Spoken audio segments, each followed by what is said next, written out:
एक पार्ट उसका इस धरती पे आना वो हो चुका है और मुर्दों में से जिंदा होके जा चुका है। दूसरा वो आने वाला है।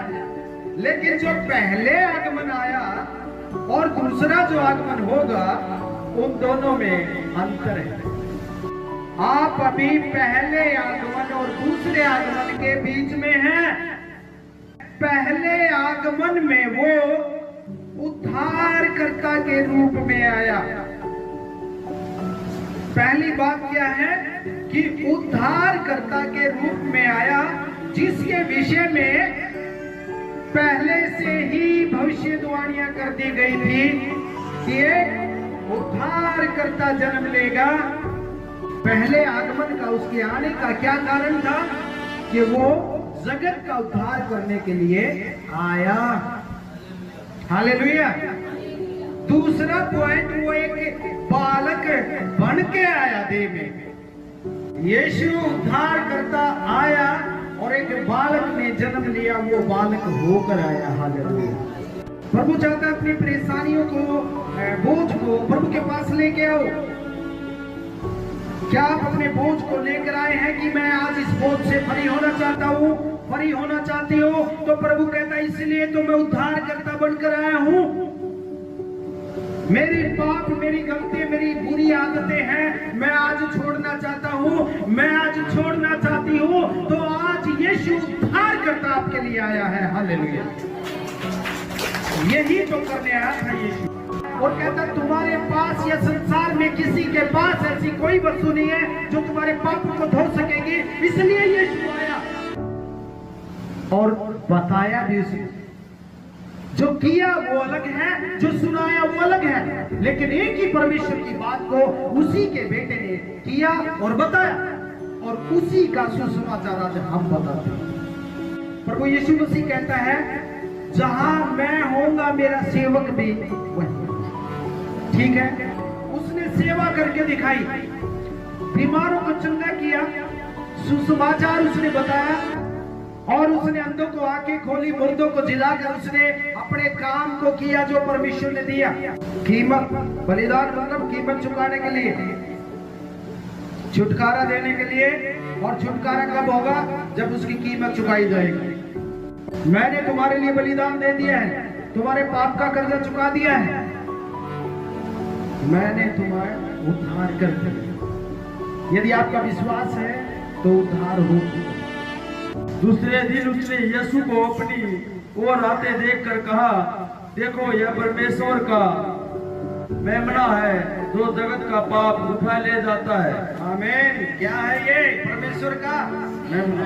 मेमना मतलब इकलौता बेटा, उसने मेमना बनाकर हमारे पाप के लिए कुर्बान कर दिया। और मेमना वध के लिए लिया जाता था पहले वेदी पे जब चढ़ाते थे, पुराने नियम में। लेकिन इस नए नियम ने यीशु पवित्र मेमना सदा तक चढ़ा दिया है। उसने सदा तक हमारे पापों को क्षमा कर दिया है।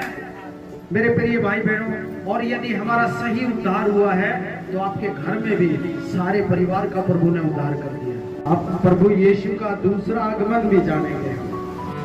इस पर उन प्राचीनों में से एक ने मुझसे कहा, मत रो, देख यहूदा के गोत्र का वैसी जो दाऊद का मूल है, उस पुस्तक को खोलने और उसकी सातों मुहरे तोड़ने के लिए जयवंत हुआ है। हालेलुया। मतलब एक पुस्तक बंद जिसको कोई खोलने वाला नहीं है, लेकिन एक यहूदा का शेर सिंह है, एक शेर है, यानी कि यीशु शेर होकर आएगा। वो अब मेमना नहीं है,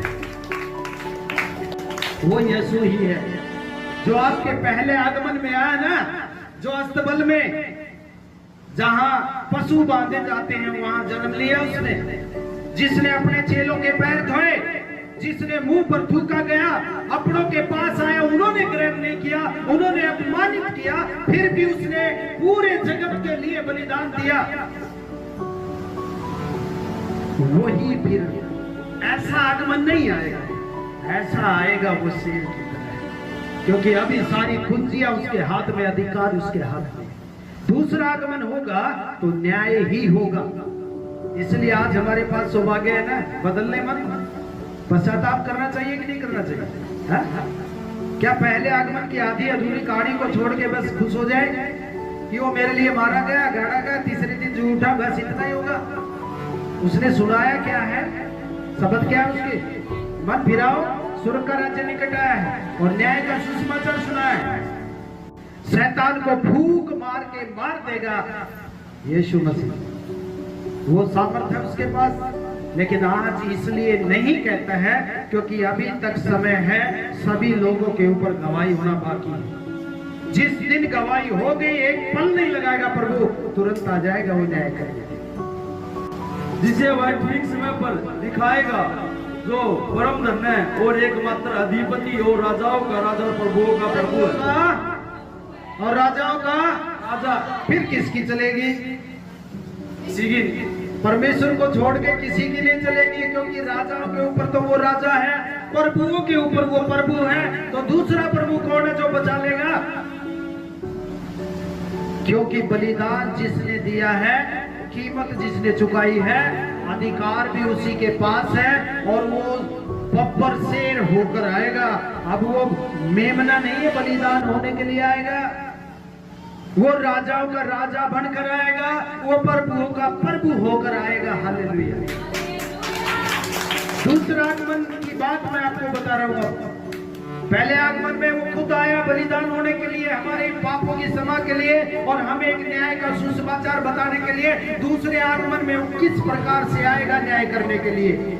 जब सातवें दूत ने तुरही फूंकी तो स्वर्ग में इस विषय में बड़े बड़े शब्द होने लगे, जगत का राज्य हमारे प्रभु का और उसके मसीह का हो गया, और वह युगानुयुग राज्य करेगा। हालेलुया। वो युगानुयुग राज्य करने के लिए आएगा।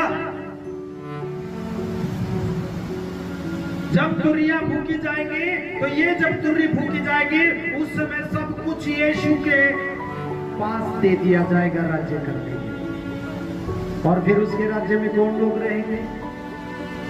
जो पवित्र लोग होंगे, जिन्होंने आज्ञाएं मानी उसकी, जिन्होंने दुखों में भी विश्वास रखा है, जिन्होंने पीड़ाओं में भी परमेश्वर का धन्यवाद किया है, जिन्होंने दूसरों की बुराई नहीं उनकी भलाई की है, ऐसे लोग पवित्र उसके साथ राज्य करेंगे। हालेलुया। समझ रहे हैं? वो राज्य करने आएगा और सदा तक का राज्य उसका हो जाएगा। और उनसे कहा, हे गलीली पुरुषों, तुम क्यों खड़े आकाश की ओर देख रहे हो? यही यीशु जो तुम्हारे पास से स्वर्ग पर उठा लिया गया है, जिस रीति से तुमने उसे स्वर्ग को जाते देखा, उसी रीति से वह फिर आएगा। फिर आएगा वो। जब वो स्वर्ग में उठा लिया गया, जब उठाया जा रहा था, 40 दिन तक वो दिखाई दिया कम से कम 500 लोगों को। जब मुर्दों में से जिंदा होकर बाहर आया, उसके बाद क्या हुआ?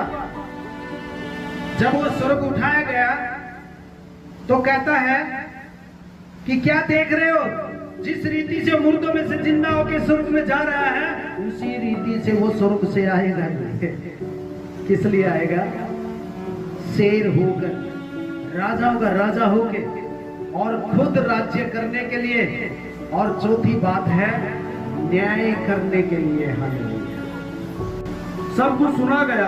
अंत की बात यह है कि परमेश्वर का भय मान, उसकी आज्ञाओं का पालन कर, क्योंकि मनुष्य का संपूर्ण कर्तव्य हुआ यही है। क्योंकि परमेश्वर सब कामों और सब गुप्त बातों का, चाहे वे भली हो या बुरी हो, न्याय करेगा। बस यही है सब। यदि आपके अंदर भय है तो आप गलत बात नहीं बोलेंगे। यदि आपके अंदर भय है तो आपको भय बुराइयों से बचा देगा, लालच से बचा देगा, झूठ से बचा देगा, द्वेष से बचा देगा। परमेश्वर सारी बुराइयों से उसका भय आपको बचा देगा। पहला तो आसान आगमन है, वो तो खतरा यीशु ने उठाया था, और दूसरे आगमन में हमें खतरा उठाना पड़ सकता है। इसलिए तैयार रहो। प्रभु यीशु का एक ही समाचार था कि मन फिराओ, सुसमाचार, और उसका प्रचार क्या था? न्याय, कि न्याय होगा, क्योंकि यीशु जानता है उसी के हाथ में न्याय है। इसलिए उसने हम पे दया करके अपने आप को बलिदान दिया। और जब भविष्यद्वक्ता जो पृथ्वी पर से लोग चुने गए गए थे परमेश्वर के, उन भविष्यद्वक्ताओं की बातों को परमेश्वर ने पूरा कर दिया और लोगों की मृत्यु हुई, उनके विनाश हुए, लेकिन जिन्होंने मन फिराए उनके प्राण बचाए गए। तो फिर परमेश्वर का ये वचन जो बाइबल स्वर्ग की बातें हैं, तो एक बात बताइए, जब इंसानों के बोलने से लोग नहीं बच सके, उनकी बातों को प्रभु ने करके दिखा दिया, तो ये स्वर्ग में से दिए हुए वचन कैसे झूठे हो जाए। इसलिए कहने वालों से मुंह न फेरना। आनंदित हैं आप, खुश हैं। पहले आगमन में तो हमारा बचाव किया गया है, समझाया गया है। दूसरे आगमन में जो मान गए हैं उनको अपने पास, और जो नहीं माने हैं उनका न्याय करेगा। पहले आगमन में परमेश्वर ने चेतावनी दी, समझाया है, चंगा किया है, उनको दिखाई अपनी सामर्थ्य कि मैं जब संसार में ये काम कर सकता हूँ, यहाँ मुर्दों को जिंदा कर सकता हूँ, खुद भी जिंदा होकर स्वर्ग में जा सकता हूँ, तो तुम्हारे लिए भी रुकावट नहीं है। लेकिन तुम्हें वैसा जैसा मैंने बताया है वैसा रहोगे तो मेरे राज्य में रहोगे। हालेलुया। और ये बचाव हमारा पाप से छुटकारा उद्धार करता होके खुद बलिदान होके हमें शुद्ध कर दिया। और यदि हम शुद्धता के अनुसार जीवन जीते हैं तो फिर दूसरे आगमन में हमें प्रवेश कराएगा।